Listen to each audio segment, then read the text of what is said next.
सावधान। नमो अर्हन्ताणं, नमो सिद्धाणं, नमो आयुर्याणं, नमो वज्रायाणं, नमो लोहे सहस्राहुणम्। हमारा वितराग विज्ञान भाग 1 चल रहा है, बस आज समाप्ति की ओर। आज हमारा लास्ट चैप्टर, उसका जो कर्म वाला पार्ट है, वो हम आज शुरू करेंगे यहाँ से। तो यहाँ से मैं स्क्रीन शेयर कर रही हूँ, आप में से जो पढ़ सकता है।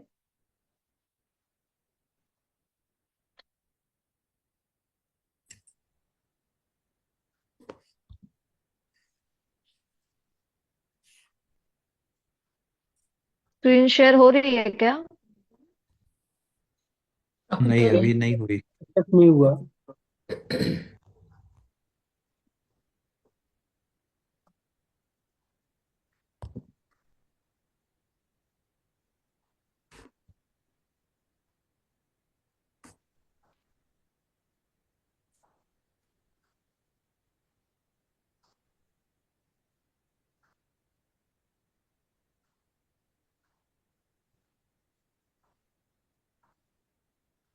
स्क्रीन शेयर नहीं हो रही है क्या आप लोगों को?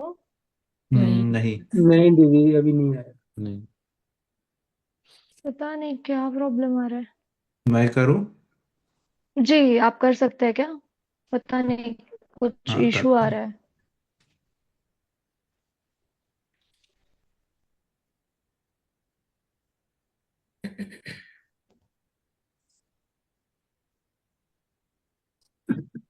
जी जी, आ गया। चलिए।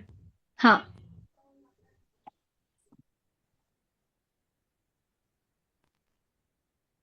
सुनील जी आप ही पढ़िए, परिचय वाला जो भाग है, आप स्टार्ट कीजिए पढ़ना। हाँ। पाठ 5, कर्म।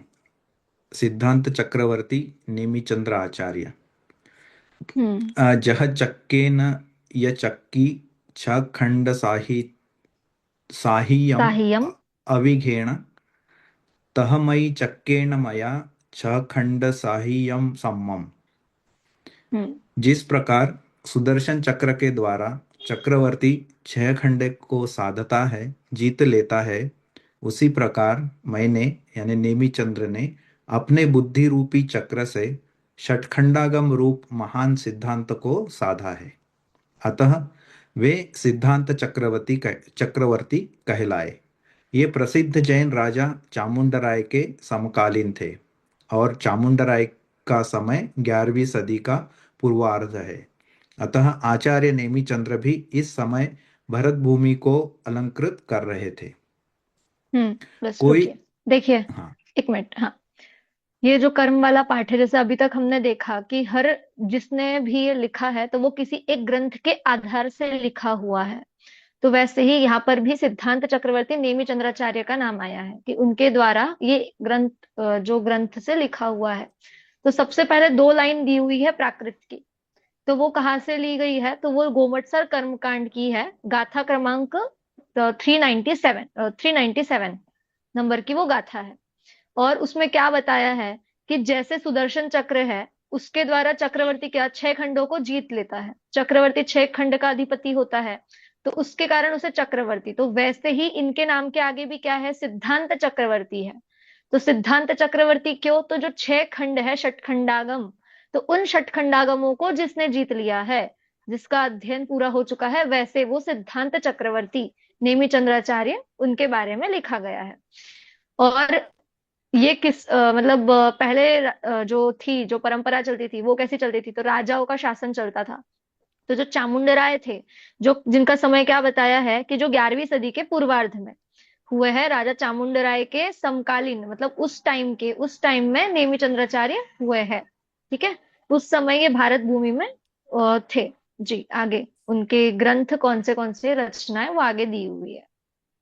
ये चामुंडराय वही है क्या जहाँ जिन्होंने गोमटेश्वर की जो मूर्ति बनाई है, उसी उसी कालीन है ना? हाँ हाँ। जी।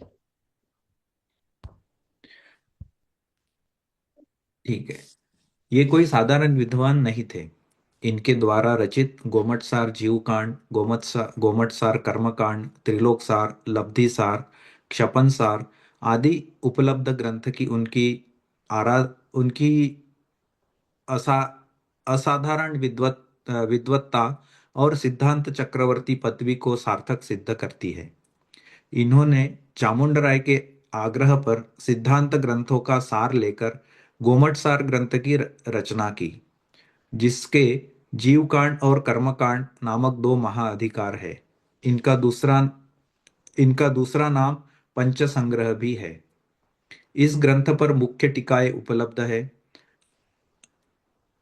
अभय अभय चंद्राचार्य की संस्कृत टीका मंद प्रबोधिका, केशवर्णी की संस्कृत मिश्र कन्नड़ी टीका जीव तत्व प्रदीपिका, नेमिचंद्र आचार्य की संस्कृत टीका जीव तत्व प्रदीपिका, आचार्य कल्प पंडित टोडरमल जी की भाषा टीका सम्यक ज्ञान चंद्रिका।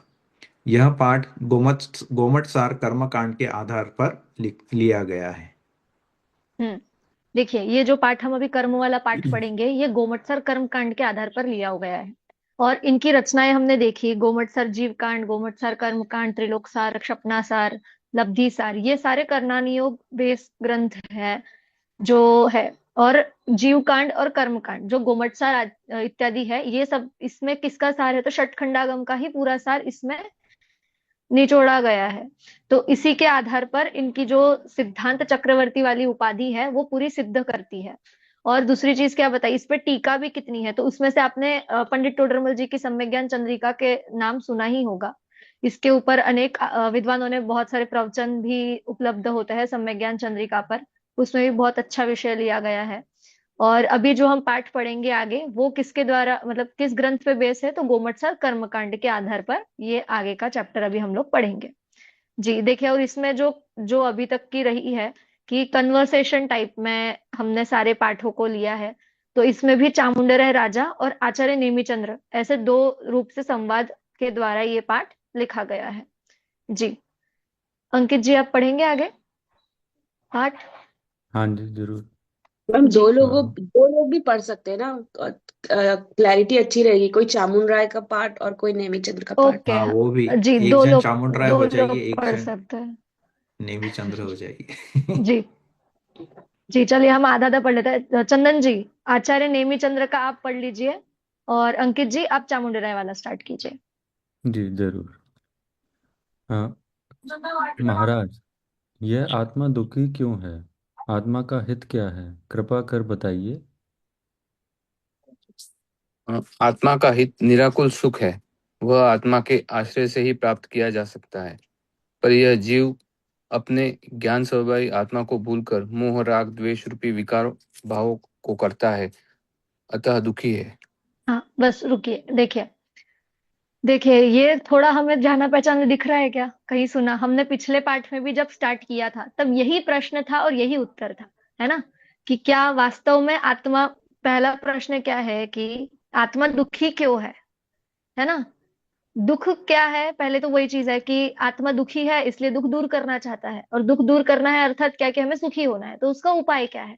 और उपाय से पहले दुखी क्यों है ये जानना भी आवश्यक है, क्योंकि कारण जब पता होगा तब हम उसको दूर करने का उपाय करेंगे। तो क्या बताया कि कैसे उसका हित होगा? तो आत्मा का हित तो निराकुल सुख है। ठीक है, अब ये पता चल गया कि सुख चाहिए है क्योंकि वो एक है। तो अब वो कैसे मिलेगा? तो वो अपने आत्मा के आश्रय से ही मिलेगा। ठीक है, कुछ ज्यादा करना नहीं है, कहीं भटकना नहीं है, बाहर कहीं जाना नहीं है, अपने पास ही है, अपने आत्मा का आश्रय ही हमें लेना है। पर यह जीव ने क्या किया है कि ज्ञान स्वभावी जो आत्मा है उसको नहीं जाना, उसको भूल गया है, उसका स्वभाव नहीं जानता है, और मोह राग द्वेष से विकारी भाव करता है और दुखी होता है। अब मोह राग द्वेष विकारी भाव ये सब चीजें भी हमने पढ़ ली है कि कैसे विकारी भाव करता है। तो पर पदार्थों में अपनापन कर लेता है और आत्मा को अपना नहीं मानता। ये उसकी सबसे बड़ी भूल होती है, जिस कारण से वो दुखी है। और उसको सुखी होना होगा तो पर पदार्थों से जो अपनत्व ममत्व जो किया है उन सबको छोड़कर अपने आत्मा का आश्रय उसे लेना होगा, अपने स्वभाव को जानना है जो कैसा है। तो ज्ञान स्वभावी मैं हूँ, हम ये तो जान लेते हैं, ज्ञानंद स्वभावी हूँ हम बहुत बार गा लेते हैं।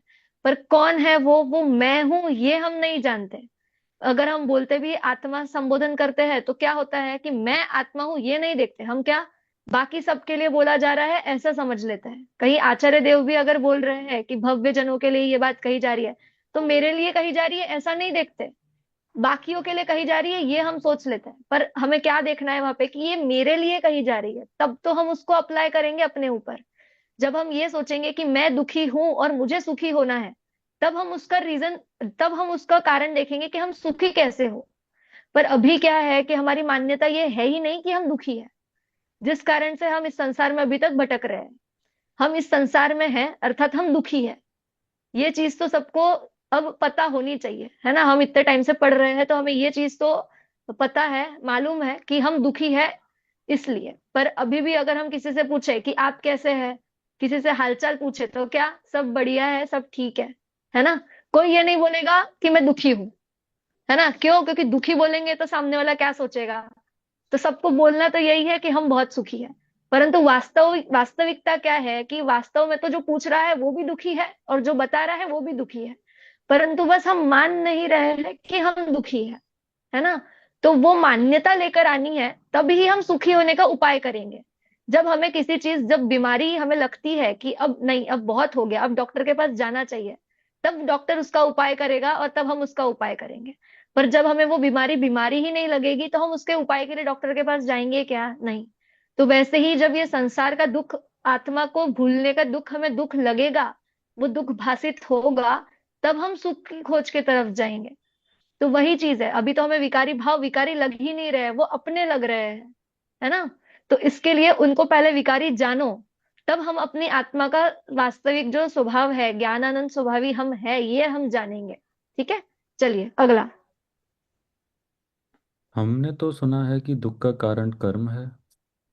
नहीं भाई, जब यह आत्मा अपने को भूलकर स्वयं मोह राग द्वेष भाव रूप विकारी परिणमन करता है, तब कर्म का उदय उसमें निमित्त कहा जाता है। कर्म थोड़ी ही जबरदस्ती आत्मा को विकार कराते हैं। देखिए, यह अब क्या बात एक एक कन्वर्सेशन लेके हम उसको समझते जाते हैं ना। देखिए, अब यहाँ पे क्या कहा कि अभी हमने देख लिया कि दुख क्या है और सुख कैसे प्राप्त होगा। पर अब यहाँ पे अगला प्रश्न क्या कर दिया उन्होंने, चामुंड राय ने, कि हमने तो सुना था कि दुख का कारण तो कर्म है ना। आपने भी कहा कि हम आत्मा को भूलकर मोह राग द्वेष से विकारी भाव से दुखी हुए हैं। परंतु अभी यहाँ पे दूसरा लॉजिक क्या आ गया हमारे सामने, तर्क क्या आ गया कि कर्मों के कारण आत्मा दुखी है। तो उसके लिए उत्तर में आचार्य देव ने कहा कि आत्मा स्वयं से दुखी है ना। वास्तव कारण क्या है कि मोह राग द्वेष विकारी भाव ही कारण है। कर्म तो निमित्त कहे है, मतलब ये नहीं हम कह रहे कि कर्मों के कारण दुखी नहीं है, परंतु कर्म कैसे है, निमित्त कारक है। सिर्फ जब आत्मा मोह राग द्वेष विकारी भाव करेगा, तब कर्मों का आना होगा। हमने पिछले पाठ में जब जाना था, 7 तत्वों वाले पाठ में हमने देखा था कि कर्म आते हैं, कर्म बंधते हैं, आश्रव संवर बंध में जब हमने जाना, तो तब हमने देखा था कि कर्म कैसे है, बिन बुलाए मेहमान नहीं है ना। जब हम उन्हें इनविटेशन देंगे तभी वो आएंगे। अर्थात क्या कि जब आत्मा मोह राग द्वेष विकारी भाव करेगा, तब कर्मों का आना होगा। मतलब बिना मोह राग द्वेष भाव बिगाड़े, विकारी भाव बिना किए कर्मों का आना संभव नहीं है ना। कर्म अपने आप नहीं आएंगे कि चलो इसका घर खाली है, मतलब जो चीज की ये इंसान खाली है तो हम इसके पास जाए, ऐसा नहीं होगा। जब वो विकारी भाव करेगा, तभी कर्मों का आना होगा। तो यहाँ पे क्या कहा कि जो ये प्रश्न था कि दुख का कारण तो कर्म है, तो दुख का कारण कर्म नहीं है। दुख का कारण कौन है? जो आत्मा के मोह राग द्वेष विकारी भाव हो रहे हैं, दुख का कारण तो वो विकारी भाव है, आत्मा जो वो कर रहा है, उसके कारण से कर्म बंधते हैं और फिर दुख होता है ना। तो अब आगे प्रश्न यही किया है कि निमित्त क्या होता है। आप कर्मों को निमित्त निमित्त कह रहे हैं कि कर्म तो केवल निमित्त है दुखी करने के लिए, तो अब वो निमित्त क्या है उसको आगे बताते हैं जी। यह निमित्त क्या होता है? जब पदार्थ स्वयं कार्य रूप परिणमे, तब कार्य की उत्पत्ति में अनुकूल होने का आरोप जिस पर आ सके उसे निमित्त कारण कहते हैं। अतः जब आत्मा स्वयं अपनी भूल को विकारादि रूप दुख यानी दुखादि रूप परिणमे, तब उसमें कर्म को निमित्त कहा जाता है। देखिए क्या कहा है कि जब पदार्थ स्वयं कार्य रूप परिणमे, ठीक है, सब कार्य की उत्पत्ति में अनुकूल होने का आरोप जिस पर आता है उसे निमित्त कारण कहते हैं। अब इसके लिए हम उदाहरण देखते हैं। जैसे गेहूं है या आटा है, ठीक है। गेहूं आटा ये हो गया हमारा पदार्थ, जो कार्य रूप परिणम रहा है रोटी रूप, ठीक है। जो ये पदार्थ है वो रोटी रूप कार्य में परिणमा, की रोटी बन गई, ठीक। पर अब डायरेक्ट गेहूं उगा और वो रोटी रूप तो नहीं परिणमा, उसके लिए बीच में कौन लगा? बाई जो रोटी बना रही है, गैस, तवा, ये सब चीजें लगेंगी, जब जाके वो रोटी रूप परिणमेगा। तो जो गैस है, जो बनाने वाली है, बेलन है, चकला है, ये सारी जो चीजें होंगी वो सब क्या कहलाएंगी? निमित्त कारक, कि उनके होने के कारण से वो रोटी बनी। तो वैसे ही जो पदार्थ है आत्मा, और वो दुखी हो रहा है, कर्म जो उसको बन रहे हैं, तो वो क्यों बन रहे हैं? जो निमित्त कारण बीच में जो आ रहा है, वो क्या हो रहे हैं? जो मोह राग द्वेष विकारी भाव हो रहे हैं, तो उसके कारण से वो कर्म निमित्त बन रहा है वहां पर, कि इसके कारण से वो कर्मों का आना हो रहा है। तो इस कारण से कर्म को क्या कहा है वहां पे? निमित्त कारक कहा है। जी चलिए आगे। यह तो ठीक है कि यह तो ठीक है कि यह आत्मा अपनी भूल से स्वयं दुखी है, ज्ञानावरण आदि कर्मों के कारण नहीं। पर वह भूल क्या है? हम्म। अपने को भूल कर पर में इष्ट और अनिष्ट कल्पना करके मोह राग द्वेष रूप भाव कर्म यानी विभाव विभाव भाव रूप परिणमन करना ही आत्मा की भूल है। हम्म। देखिए अब उनको यह स्वीकार हो गया कि कर्मों के कारण, ज्ञानावरण आदि जो कर्म आ रहे हैं उसके कारण आत्मा दुखी नहीं है डायरेक्ट। तो आत्मा की भूल क्या है? क्या भूल कर रहा है? तो उत्तर में क्या बोला कि आत्मा स्वयं को भूलकर पर पदार्थों में इष्ट और अनिष्ट, इष्ट मतलब अच्छा, अनिष्ट मतलब बुरा, कि किसी चीज को अच्छा जान रहा है और किसी चीज को बुरा जान रहा है। ऐसे ही हम सामान्यतः देखते हैं कि हम कभी कभी क्या करते हैं कि एक किसी इंसान को देखकर ये अच्छा है और कहीं किसी को देखकर हम कह देते हैं कि ये बुरा है। देखने मात्र से भी हम ये जज कर लेते हैं कभी कभी। तो क्या होता है, वो जो अच्छा और बुरा ये चीज हम जो कर रहे हैं, तो वो क्या हो रही है? वो विकारी भाव हो रहा है ना, वहां पे मोह राग द्वेष उत्पन्न हो रहा है। किसी चीज को अपना कहना, क्या हो रहा है वहां पे? मोह आ रहा है, मेरा घर, मेरी चीजें। फिर कुछ चीजें अच्छी हम बोलेंगे, अच्छी चीजों को हम इकट्ठा करते हैं, बुरी चीजों को हम अपने से दूर करना चाहते हैं। तो वही जो मोह राग द्वेष विकारी भाव हो रहे हैं, इन सब के कारण जो चीजें अच्छी लगना, बुरी लगना, ये सब जो चीजें हो रही है, उन सब चीजों के कारण ही आत्मा अ, भूल कर रहा है, आत्मा इस संसार में भटक रहा है। अब इसी चीज को हम देखें तो सर्वज्ञ, जो सर्वज्ञ है वो कैसे है? वो सभी पूरे लोकालोक को जान रहे हैं, तीनों लोकों को जान रहे हैं। पर कैसे जान रहे हैं? वीतरागता पूर्वक जान रहे हैं। पहला क्या है? वीतरागता। तो वीतरागता अर्थात क्या? कि जिनका राग बीत गया हो, है ना। वहीं पे बात आई, राग बीत गया अर्थात मोह राग द्वेष सारे विकारी जो भाव है वो बीत गए। तब वो जब लोकालोक को जान रहे हैं तो एक जैसा जान पा रहे हैं। सोचिए अगर वीतरागता नहीं जाए, अर्थात वीतरागता नहीं आए, है ना, कि अगर मोह बसा हो, राग बसा हो, तो क्या होगा? वो तो सबको जान रहे हैं। तो जो मेरे अच्छे, जो फेवरेट होंगे, जो अच्छे लगेंगे, उनका क्या होगा? अच्छा ही अच्छा होगा। और फिर कुछ लोग कैसे होंगे? तो उनके लाइफ हमेशा बुरी ही बुरी होगी। ऐसा होता है क्या? तो नहीं, है ना। वो कैसे सबको, अगर अच्छा हो रहा है तो अच्छा जान रहे हैं, और किसी के साथ बुरा हो रहा है तो उसके लिए बुरा जान रहे हैं। और वो अच्छा और बुरा देख के वो स्वयं खुश या दुखी नहीं हो रहे हैं, वो मात्र जानने का काम कर रहे हैं। क्यों? क्योंकि उनकी वितरागता, जो वितरागता आ गई है, राग बीत गया है। तो वैसे ही अभी क्या है कि अभी हमारी अवस्था कैसी है कि अभी हम वो राग द्वेष कर रहे हैं, पर पदार्थों में इष्ट और अनिष्ट पना ला रहे हैं, उसको अच्छा बुरा जान रहे हैं। तो जिस कारण से हम पर पदार्थों में अपनापन कर रहे हैं और अपने आत्मा का स्वरूप हम भूल रहे हैं। मोस्टली क्या होता है, जैसे हमने आत्मा परमात्मा वाले पाठ में, इसके पहले ही पाठ में पढ़ा था, बहिरात्मापन की, हमने बहिरात्मा की परिभाषा देखी थी। क्या थी बहिरात्मा की परिभाषा? याद है किसी को? पहला पाठ हमारा आत्मा और परमात्मा में हमने बहिरात्मा की परिभाषा पढ़ी थी। अपने शब्दों में कोई बताएगा? जो अपने शरीर को ही आत्मा मानता है उसे हाँ बहिरात्मा कहते जी। क्या देखा था हमने कि शरीर को ही आत्मा मानता है, पर पदार्थों में अपनापन करता है ना। शरीर और आत्मा को भिन्न भिन्न नहीं समझ रहा है, शरीर को ही आत्मा मान रहा है। तो क्या होता है? ये बहिरात्मा हमने देखा था।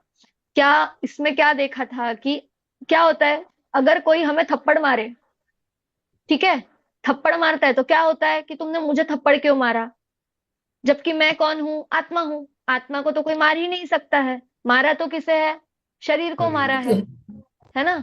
पर हम क्या बोलते हैं कि मुझे मारा। और सारी चीजें भी जो दिन भर में हम क्रियाएं कर रहे हैं, किसके लिए कर रहे हैं, किसको अच्छा रखने के लिए कर रहे हैं, किसे सफाई करने के लिए कर रहे हैं, तो शरीर के लिए, है ना। जो हमें वास्तविकता जिसकी गंदगी साफ करनी है वो आत्मा, और उसकी गंदगी भी हमने देखी थी बालबोध वाले पाठ में। और पीछे जाइए तो बालबोध में भी हमने ये देखा था कि क्या मन की गंदगी क्या है, जो मोह राग द्वेष भाव है, उस रूप गंदगी को हमें दूर करना है ना।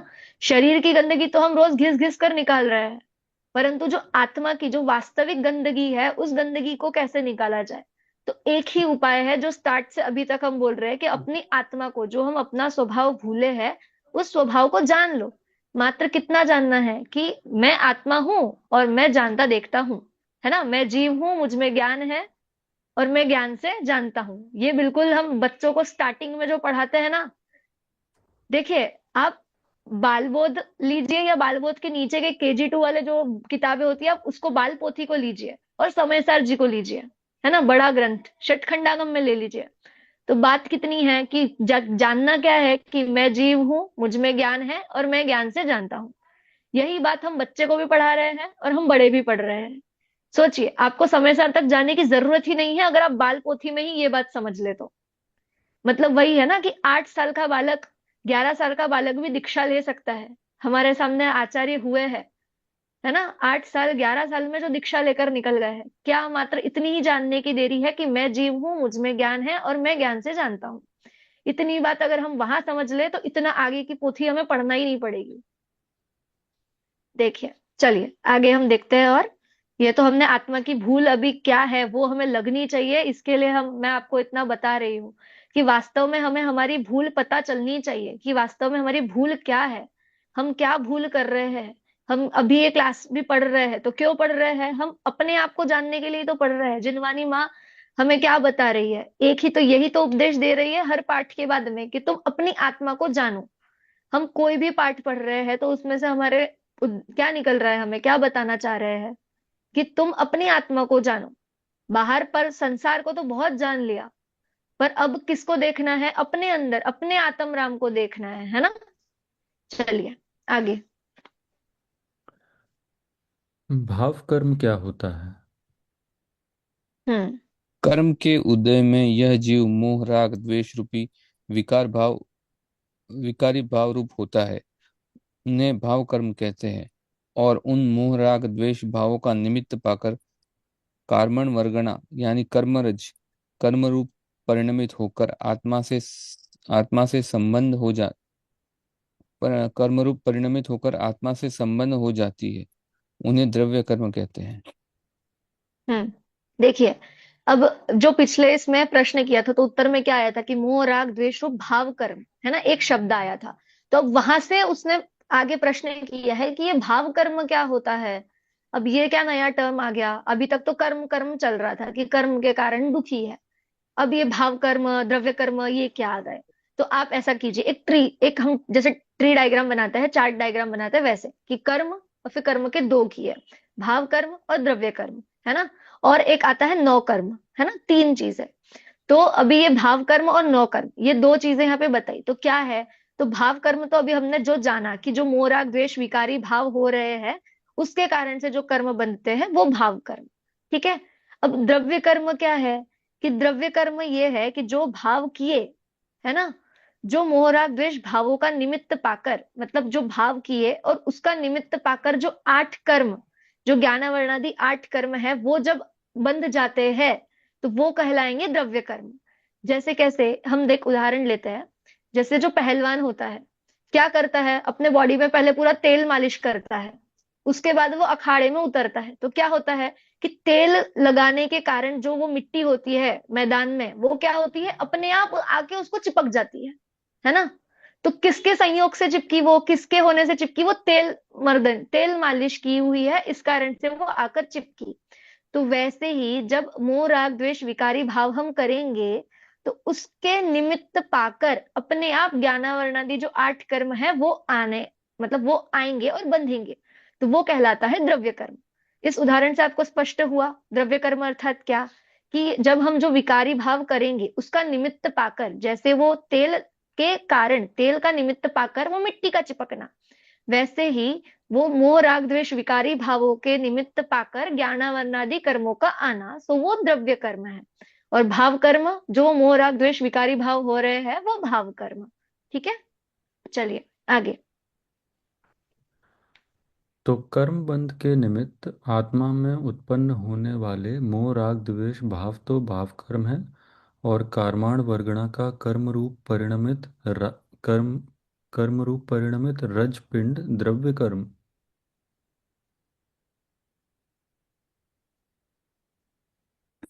हाँ, मूल रूप से यह कर्म 8 प्रकार के होते हैं। इन 8 प्रकार के कर्मों में ज्ञानावर्णीय, दर्शनावर्णीय, मोहनीय और अंतराय तो घातीय कर्म कहलाते हैं, और वेदनीय, आयु, नाम और गोत्र ये 4 अघातीय कर्म कहलाते हैं।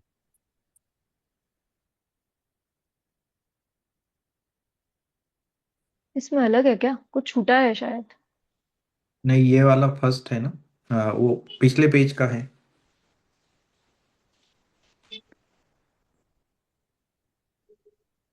पेज 19 की लास्ट लास्ट में क्वेश्चन था। तो कर्मबंध के निमित्त से आत्मा में उत्पन्न होने वाले मोह राग द्वेष हम्म। भाव तो भाव कर्म है, और कार्माण वर्गना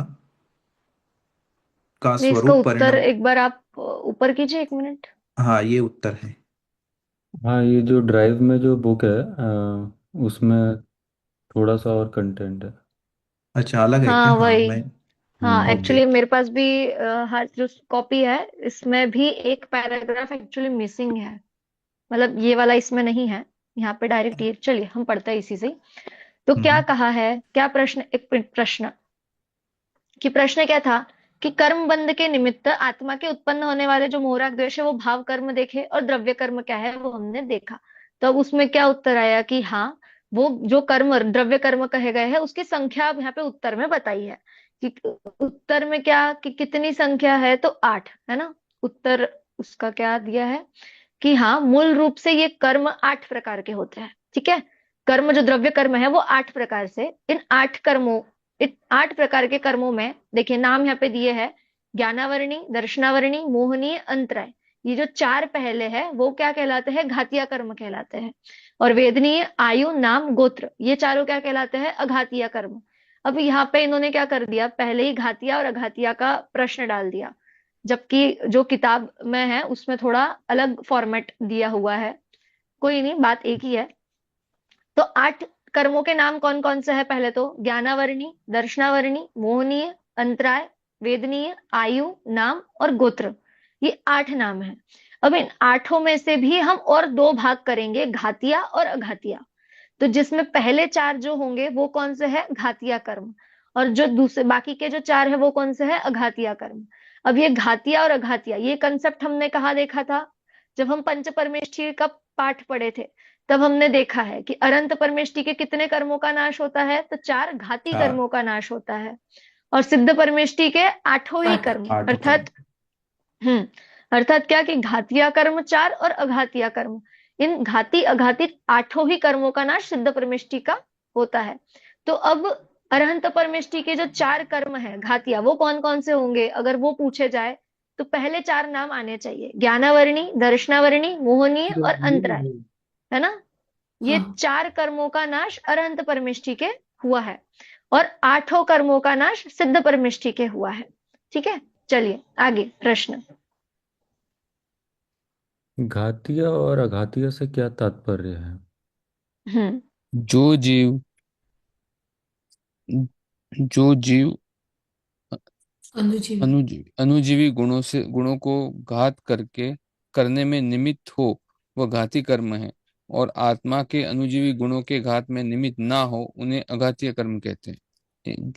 हम्म देखिए, अब यहाँ पे क्या, जो ऊपर हमारे बताए कि 4 जो कर्म है वो घातिया है और 4 अघातिया है।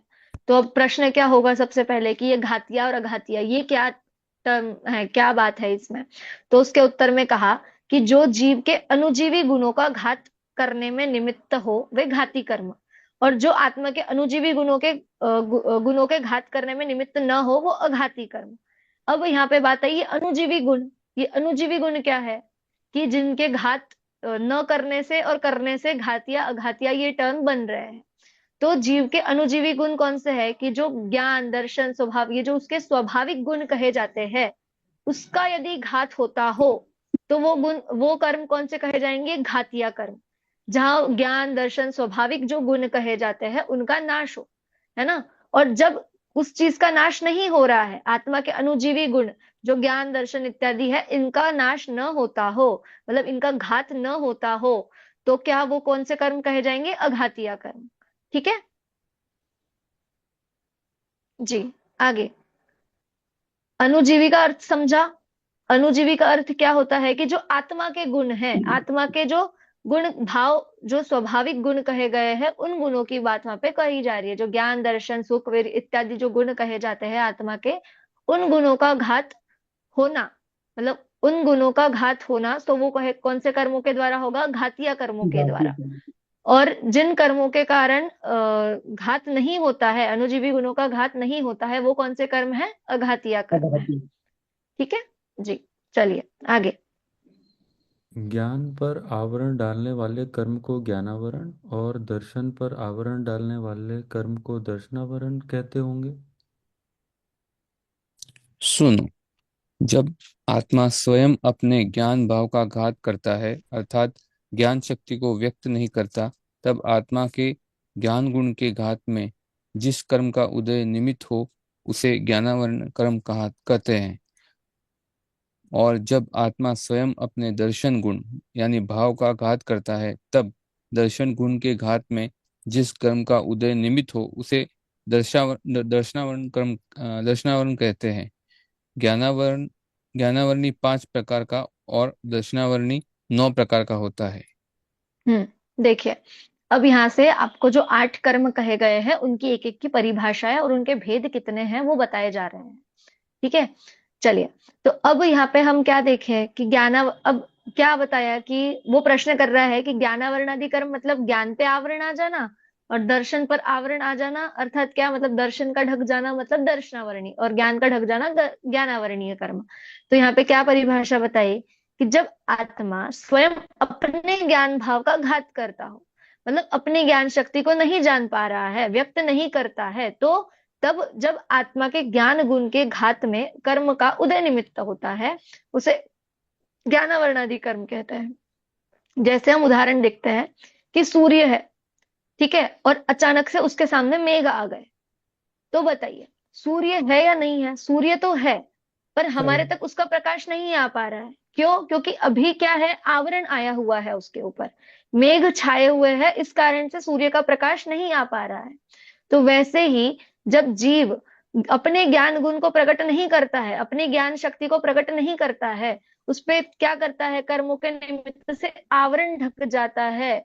तो अब उस चीज को हम और देखें तो ज्ञानावरण आदि कर्म क्यों बंधता है, तो वो जानना भी पहले आवश्यक है कि यदि कोई स्वाध्याय कर रहा हो तो हम उसके बीच में जाए और उसको परेशान करें, है ना, कुछ उसके ज्ञान में आवरण डाले, तब हमें भी क्या होता है? ये ज्ञानावरण आदि कर्म बनते हैं।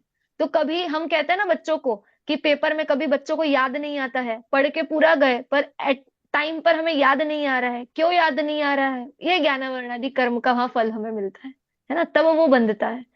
क्या होता है कि कभी ना कभी हमने किसी के ज्ञान में आवरण डाला होगा जिस कारण से आज हमारे ज्ञान में आवरण आया है। इस कारण से कहते हैं कि कभी किसी को पढ़ते हुए हम ना टोके, अगर स्वाध्याय कर रहा है तो हम बैठे बाद में उससे चर्चा करें या हम उसको बोले, या हमारे कारण किसी का स्वाध्याय भंग ना हो इसकी हम ध्यान रखें। ना ही स्वाध्याय, कुछ भी ज्ञान का विषय यदि वो कर रहा हो तो हम उसे बीच में से ना रोके जिस कारण से उसके ज्ञान पर आवरण ना आए। तो वो क्या होगा कि हम मतलब हमारे भी ज्ञान में आवरण नहीं आएगा। वरना हम क्या करते हैं कि बच्चों का बहुत होता है ये चीजें, ये चीज हम भी अनुभव करते हैं, आप लोग भी अनुभव करते हैं कि हमें चीजें ध्यान होती है पर जब हमें सही समय होता है तब वो चीजें याद नहीं आती, है ना। फिर हम क्या बोलते हैं कि अरे पूरे गले तक आ गई पर याद नहीं आ रहा, मतलब बस पता नहीं चल रहा, बोल नहीं पा रहे, हम बता नहीं पा रहे। तो क्यों नहीं बता पा रहे? उसके पीछे का रीजन क्या है कि कहीं ना कहीं कभी ना कभी कुछ ज्ञान में आवरण आया हुआ है। क्यों? क्योंकि हमसे भी कुछ भूल हुई होगी, इस कारण से जो हमें वो फल उस टाइम पे हमें प्राप्त होता है। तो ये तो हो गया ज्ञानावरणादि कर्म का, कि इस कारण से, तो इस कारण से हमें कभी किसी के ज्ञान में आवरण नहीं डालना है, जिस कारण हम भी बचे हैं ना। और यही है कि अपने, और एक चीज होती है इसमें और, कि अपने ज्ञान को छुपाना नहीं है। अगर आपके पास में जो ज्ञान है तो आप वो बताएं। छुपाने से क्या होगा? अगर आप बताएंगे तो वो ऑब्वियसली बढ़ेगा। पर लगता क्या है कि यदि हम बता रहे हैं तो भाई सामने वाला आगे चले जाएगा। बच्चों को ये लगता है, हमें भी ये लगता है, हम अपने जॉब में भी देखते होंगे ये चीज है, कि अगर मैं इसकी हेल्प कर दूंगा तो ये आगे निकल जाएगा और मेरा रह जाएगा। जबकि ऐसा नहीं है। आप जितना अपना ज्ञान बांटेंगे, जितना ज्ञान देंगे, उतना ही आपका ज्ञान बढ़ेगा, कम नहीं होता है। ऐसे ही स्कूल लाइफ में बच्चों के साथ होता है। घर, यहाँ तक कि घर वाले भी बोलते हैं बच्चों को कि तुम क्यों बताते हो सबको, तुम्हें आता है तुम रखो, वरना वो तुमसे आगे चले जाएंगे।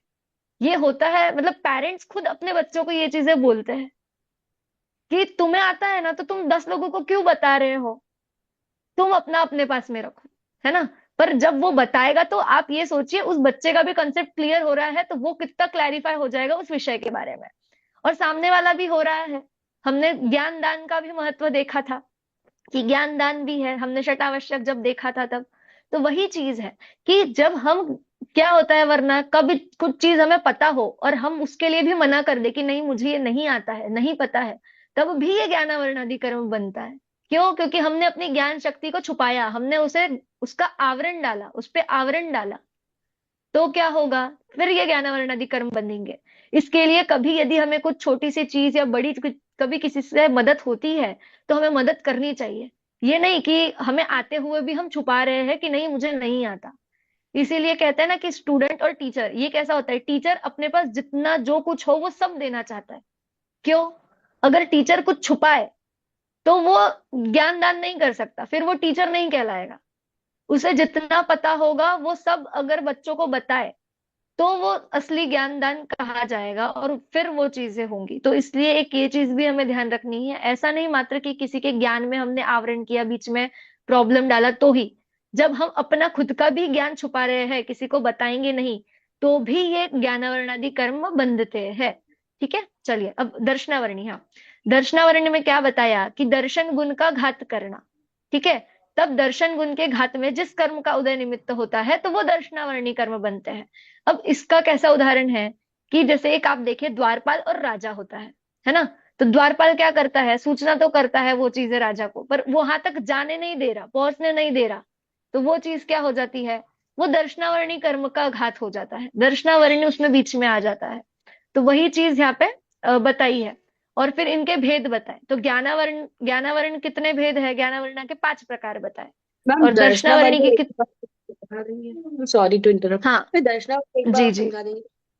दर्शनावरण क्या बताया कि जब आत्मा स्वयं अपने दर्शन गुण का, जो उसका दर्शन गुण है, मतलब जानना है ना, ज्ञान का क्या काम है, जानना, देखना, देखने का जो काम होता है, जो जानने का, उसको जानने का जो भाव हो रहा है, उसके लिए जब दर्शन गुण का घात होता है, मतलब क्या, कि वो जान तो रहा है पर उसको देख नहीं रहा है, मतलब उसको और अच्छे से जो प्रत्यक्ष चीजें होती है वो नहीं जान पा रहा है।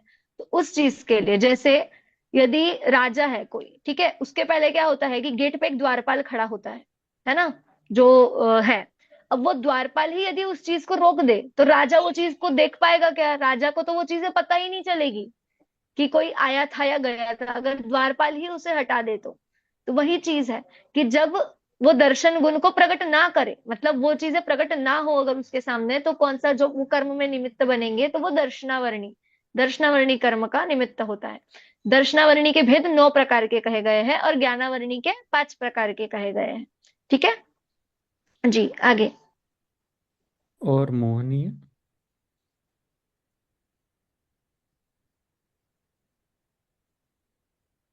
जीव अपने स्वरूप को भूलकर अन्य को अपना माने या स्वरूपाचरण में, स्वरूपाचरण में असावधानी करे, तब जिस कर्म का उदय निमित्त हो उसे मोहनीय कर्म कहते हैं। यह 2 प्रकार का होता है, दर्शन मोहनीय और चारित्र मोहनीय।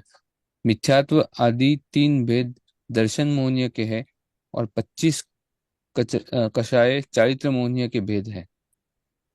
हम्म देखिए, अब मोहनीय कर्म जो तीसरा कर्म है उसके बारे में बताया कि जीव क्या अपने स्वरूप को भूलकर अन्य को अपना माने या स्वरूपाचरण में असावधानी करे, मतलब जो चारित्रपना है उसमें असावधानी करे, तो क्या होगा कि तब जिस कर्म का उदय निमित्त आएगा तो वो मोहनीय कर्म होगा। और क्या मोहनीय कर्म भी कैसे, दो प्रकार का बताया, दर्शन मोहनीय और चारित्र मोहनीय। दर्शन मोहनीय के कितने भेद बताए फिर, और 3 भेद बताए।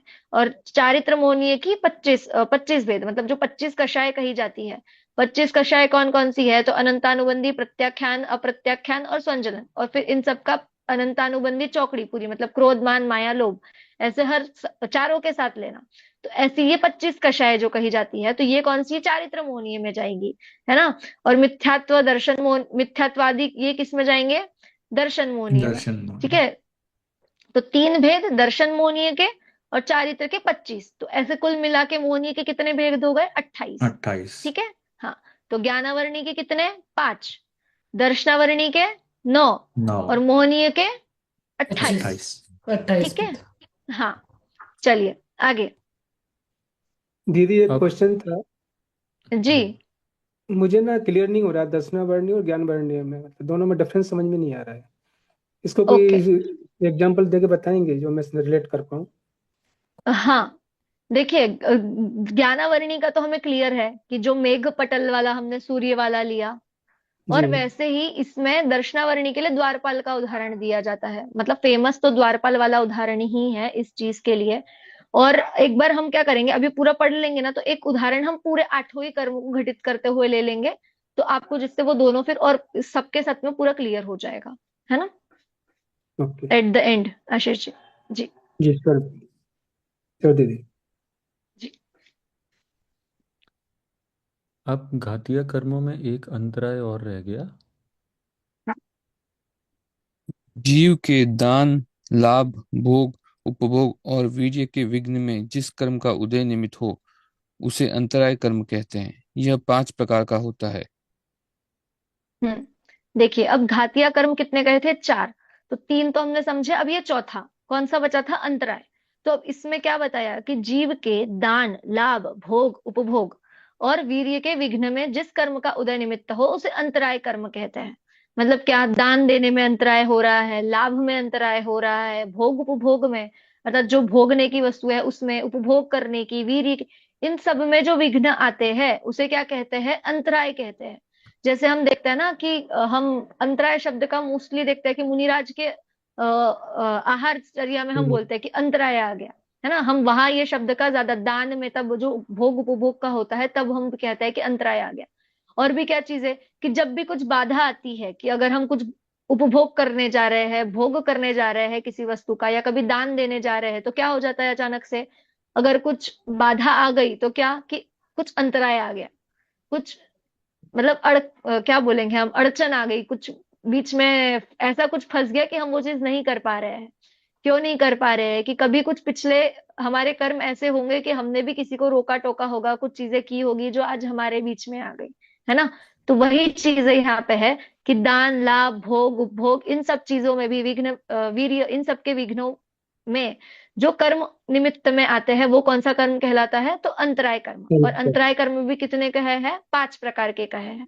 ठीक है, चलिए आगे। उपभोग और वीर्य क्या मतलब, क्या होता है? वीर्य तो आप समझ लिए शक्ति, और भोग उपभोग तो ये चीज है कि जो हम भोग रहे हैं, है ना, जो बार बार भोगा जाए और जो एक ही बार भोगा जाए, है ना।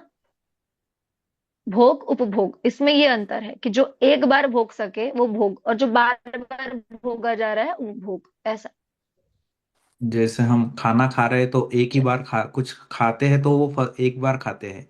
जैसे हम मोबाइल है, टीवी है, फोन है जिसका हम बार बार उपयोग कर रहे हैं तो उसको उपभोग में आए हैं। हम्म, और वीर्य मतलब जो शक्ति है, जो भी कार्य करने में जो भी शक्ति हो रही है तो उससे वीर्य कहते हैं। वीर्य। अब कृपया अघातीय कर्मों को भी।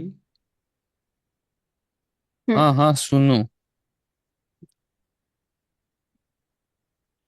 जब आत्मा स्वयं मोह भाव के द्वारा आकुलता करता है, तब अनुकूलता प्रतिकूलता रूप संयोग प्राप्त होने में जिस कर्म का उदय निमित्त हो उसे वेदनीय कर्म कहते हैं।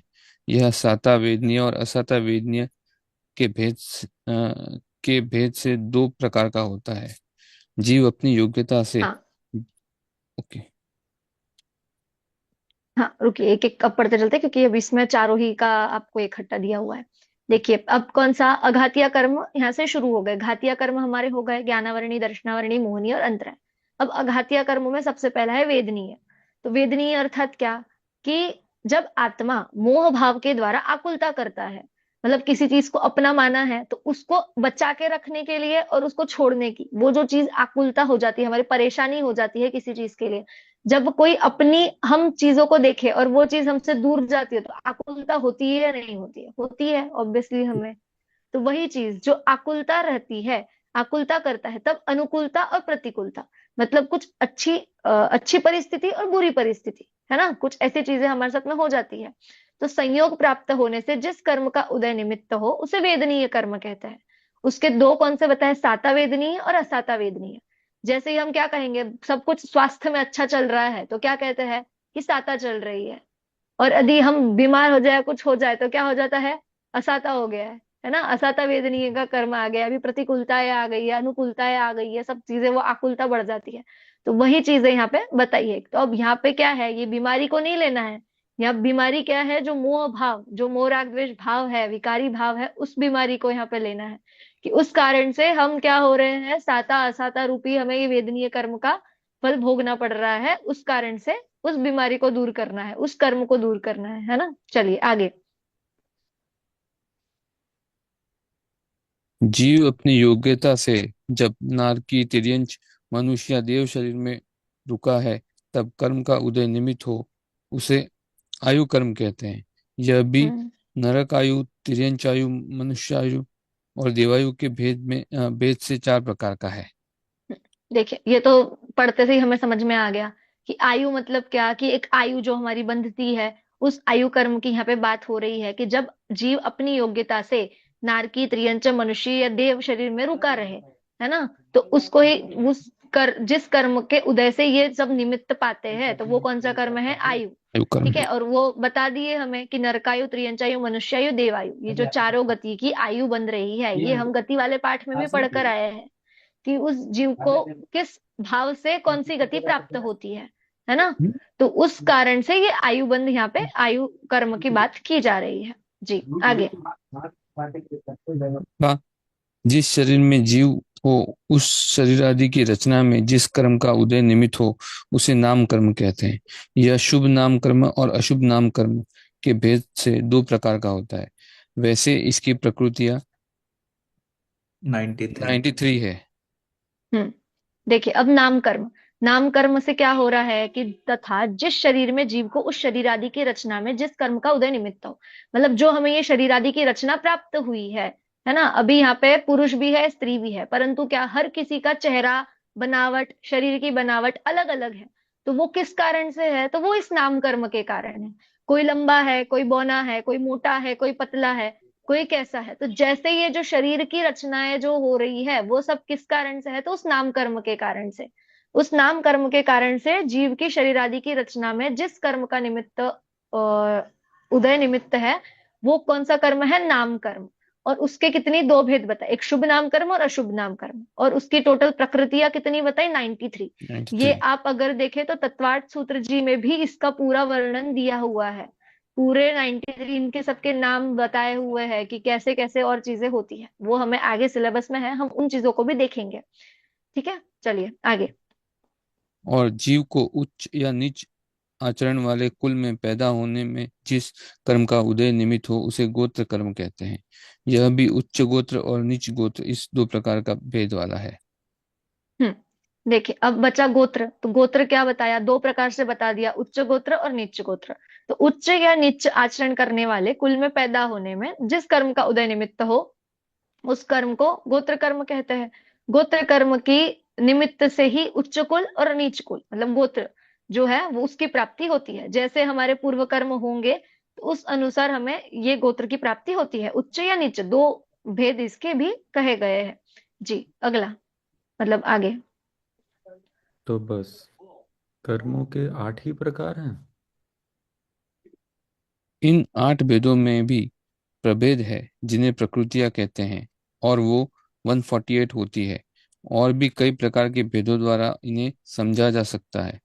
अभी इतना ही पर्याप्त है। यदि विस्तार से जानने की इच्छा हो तो गोमतसार, कर्मकांड आदि ग्रंथों का अध्ययन करना चाहिए।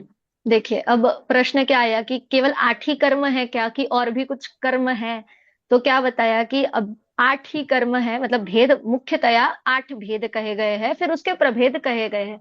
तो कितने प्रभेद और बताए? तो 148 प्रभेद यहाँ पे बताए हैं। तो इनकी चर्चा भी, अभी तो 8 कर्मों को हमें जानना आवश्यक है। और इनकी बाकियों की चर्चा भी गोमटसर कर्मकांड, जो जहां से ये मुख्य ग्रंथ है, जो जिसके बेस पे ये पाठ लिखा गया है, उस ग्रंथ में वहां पे इनकी चर्चा विस्तार से दी गई है। तो वहां से आप अध्ययन कर सकते हैं। और बाकी जैसे हम देख सके, तो जैसे हम सामान्य गुण, विशेष गुण उस टाइम पे भी चर्चा की। तो क्या कि द्रव्य जो गुण है वो तो अनेक है ना? पर हम क्या विशेष रूप से क्या देखते हैं कि सामान्य अनंत है, पर क्या 6 हम मुख्यतया देखते हैं।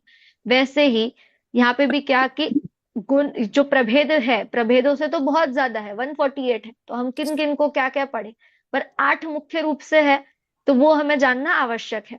और उसके बाद में आप एक चीज और कि एक प्रश्न है कि 8 कर्म अभी हमने पढ़े, तो इन 8 कर्मों में से जीव को प्रति समय कितने कर्म बनते हैं? कोई गेस कर सकता है? 7।